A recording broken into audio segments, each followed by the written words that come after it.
And the American Academy of Pediatrics is sounding the alarm on excessive noise that kids and teens are exposed to. They're warning that it might have permanent consequences.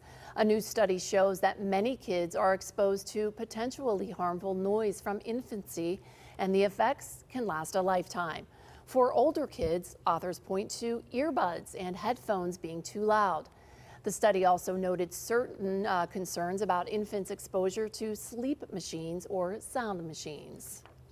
If you are going to use a sleep machine, set it at the lowest volume possible for the shortest time possible, and set it as far away from the baby as possible. In addition to turning down the volume, experts say it's a good idea for kids and teenagers to take listening breaks and use earbuds carefully.